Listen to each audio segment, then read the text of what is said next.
Hey guys, welcome to Saturday Question and Answer right here on the Digital Outlook channel. And guys, I sure hope that you're having an amazing Saturday just far. It is just absolutely gorgeous out here. Just look at that. Nice puffs of white cloud, absolutely beautiful. And I pray that wherever you are, you're having a fabulous, gorgeous day as well. Now guys, I think you've noticed, I have been wearing over the last few days a different XRP hat each day. And guys, these were sent to me from David and Della, some subscribers to the channel, and I've done some coaching with David, and they run an apparel company called Drive Design. It's spelled D-R-Y-B-E Design, and I'll put the link down in here. And guys, these are some amazing quality hats, caps, and they have, shirts and all kinds of stuff. Really, really fabulous. And guys, I'll tell you what, get out there, support people in this community that are really out behind XRP and are doing this kind of stuff. It is really something else. Now, guys, the questions that we're going to take today have been thrown out there for a while, but and recently, of course, some of them having to do with the appeal. Now, one question I want to throw out there is this, and this question was presented a while back, and it comes out, and this is the question. Hey, when it comes to the private and public ledgers, is there a different price on the private ledger and then the public ledger for XRP? And guys, I'm going to tell you something right now. What a major misunderstanding a lot of folks have had. And of course, due to a lot of FUD that has been thrown out there that is just absolute poppycock and nonsense. Guys, there is no separate price for XRP on the private ledgers. David Schwartz has come out and said that it would make absolutely 0 cents to do that, and it's not happening. In fact, when you're talking about private ledgers, what you're talking about is central bank digital currencies. Do you realize on private ledgers that Ripple has been using based off of the XRP ledger, that those private ledgers, the actual monetary instrument, the native token on the ledgers is not XRP. It is not. The native token is what's native to those central bank digital currencies. It's usually the CBDC or the native asset of the private ledger, which is not XRP. XRP is a bridge asset between private ledgers. That's what it is.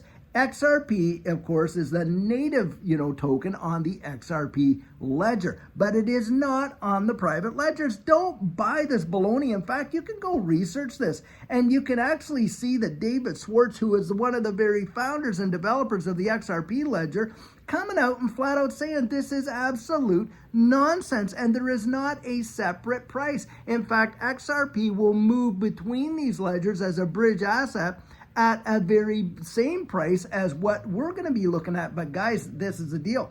When we watch central bank digital currencies absolutely be propagated worldwide, and we know that's coming, guys. I know a lot of us may not like it, but the fact of the matter is that is where the world is going. They have not invested in this infrastructure, all these central banks, and including the IMF, International Monetary Fund, in this distributed ledger technology with CBDCs with no intention of employing it.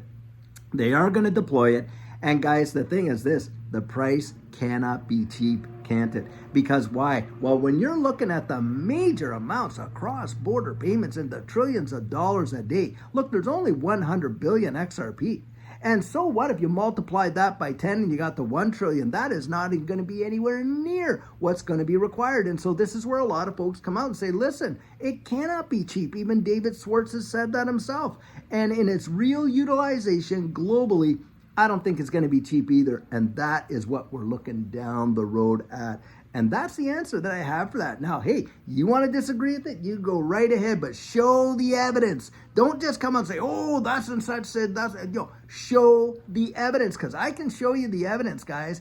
I can point you in the direction to go look it up for yourself to find out that what I'm saying is absolutely true. But you're going to listen to all these fuzzers? Hey, show the evidence. That's what I would have to say. Now, the next question is this, and it is a big, big one right now.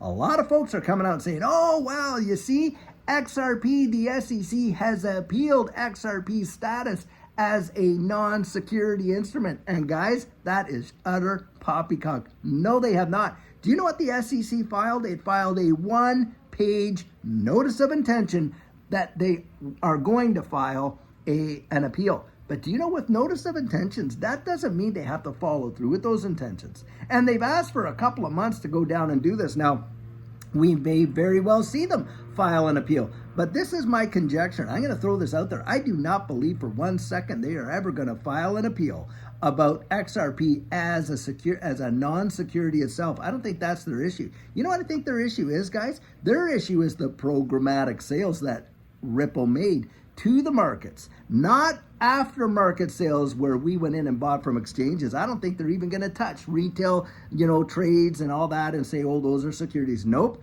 It's not going to be that XRP is a security. What they're going to try and show is that, hey, those contractual agreements that Ripple made when they sold to exchanges, now they haven't done that. Since 2019, they have not made one sale to the retail market onto exchanges. But I think what they're going to do is they're going to try and go back and they're going to try and show, hey, those programmatic sales, they were also securities transactions of Ripple's.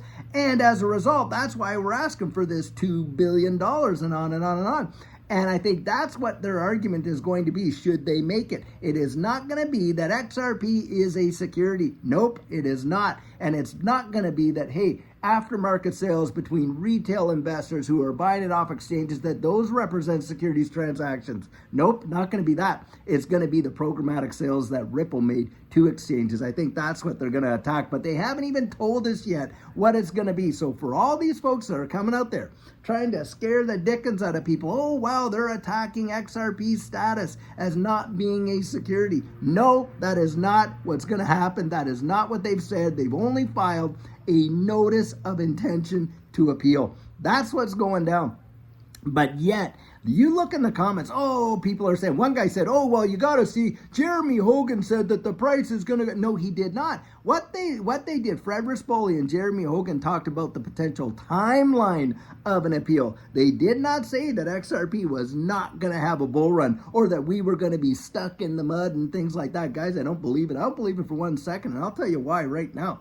Back when we were buying XRP way before the lawsuit was ever dropped, Judy and I have been accumulating for a long time. Any case, when the lawsuit dropped and all the exchanges delisted and everything like that, do you know what happened? The price of XRP dropped down to 17.48 cents, and you got other folks out there, oh, it's going to drop all the way down to 10 cents and then it's just going to be dead. Guys, it didn't. When you would have thought that they literally could have nailed, XRP and totally decimated, dropped to 17.48 cents. Do you know what? 4 months later, like I say, 1,200% return. $1.97. Now that really made fortunes for people, really had a big difference for Judy and I, to be sure. And I'll tell you what, guys, where it is now, you're not seeing major sell pressure. We dropped from 66 cents down to what, 50 some cents there, and over 50 cents, and we bounced back up, what were 53 cents today as prior resistance, now being, support. And on top of that, it happened at the same time that, hey, Bitcoin dropped $6,000 all the way down there to what, $60,000? So Bitcoin drops about 5, almost 6%, somewhere like that. And XRP drops what, 9 point some percent, something like that. Well, hey, do you know what? It wasn't the only asset. And by the way, it wasn't even the worst asset in this space for actual declines and drops in price when the Bitcoin price dropped down. Think about that. Guys, this is utter hooey. When you hear people saying, oh, it's going to be dead, it's not going anywhere, oh, there's better projects, this and that. Well, I'll tell you what, put their money where their mouth is. If they really believe it, short it. Short it and go show us the shorts. Crickets, you won't hear peep out of them because, guys, it's hogwash. And another thing, too. A lot of times I'll look and I'll peruse the comments because we still read the comments all the time. We're just not hearting and thumbing them all day because we've been at it all day long. But I'll tell you what, we do look at them, we do read them at the end of our days, and we're going through, and Judy and I read them, and you can see our comments in a few there. But I'll tell you what, you can tell the ones that haven't even watched it, have not even watched it, and talk about idiocy. I mean, that is the most idiotic thing. Would you even waste your time sitting there thumbing in, making comments on videos based on their titles alone because you haven't even watched the video?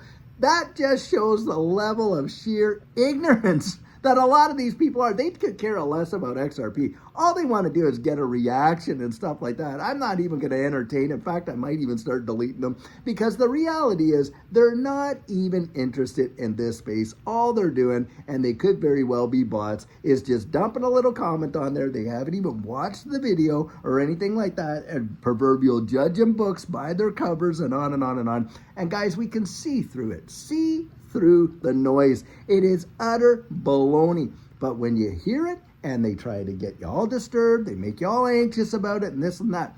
Do you realize, guys, in the video that I reported last night, the open interest in the derivatives market for XRP on the long side, record-breaking $1 billion. Do you think that's retail? No, it isn't. Retail's not dicking around there in the derivative market. That's not retail. Come on, guys, $1 billion and that kind of stuff in open interest. Why? Because they believe the price is going to bounce. That's why. And when you see these whales and these institutions all putting their bets like that and their derivatives for XRP, I'll tell you, is that a telltale sign? And it speaks volumes, guys. Do you think, and yet they're wanting to FUD you out of your few hundred or few $1,000s there, or whatever you got in there. They want to FUD us out as a retail. I'm not getting FUDed out, guys. I'm telling you what, Judy and I are genuine believers in this space. To be sure, we're not just out there talking about, we just haven't thrown 2 paychecks, of our entire thing into XRP. Like I heard one major influencer say, guys making an absolute,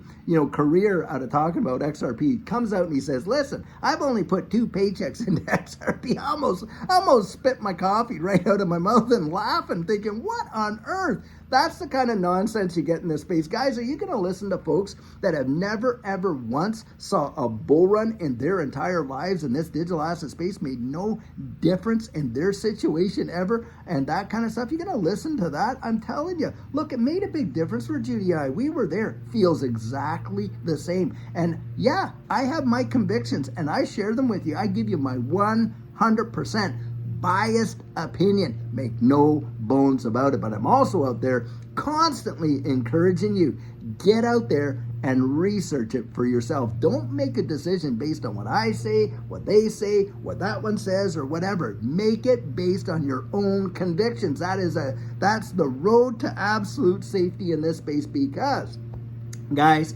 isn't it true that the answers that we find for ourselves are the ones that we trust the most? Have I ever found that to be true? And that's what I say. Look, what you're seeing here, I am totally, why am I so enthusiastic? Because I believe, guys, because I believe. And I always like to throw this out there, and oftentimes I'll do it in coaching. From a biblical perspective, the definition of faith is this: it's the evidence of things not seen, but things hoped for. Well, I'll tell you what, anybody making an investment is hoping for something they haven't yet seen, aren't they? Well, when it comes to faith, faith needs an object. Now, for me, my spiritual faith, that's Christ. That's Jesus right there. That's my spiritual faith.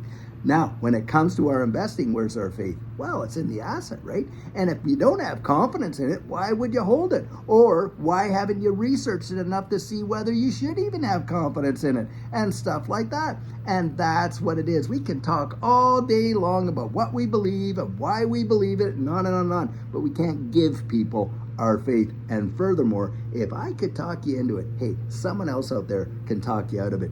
Don't let yourself get shaken out. Guys, in my estimation, a great day is on its way. And boy, oh boy, I cannot wait to stand there and have you right beside us in that winner's circle when we cross that finish line. So guys, hey, I hope you're having an amazing rest of your Saturday. And of course, tomorrow we're going to have Sugar on Sunday. Cannot wait to see you there. And until then, guys, have a fabulous one and take care.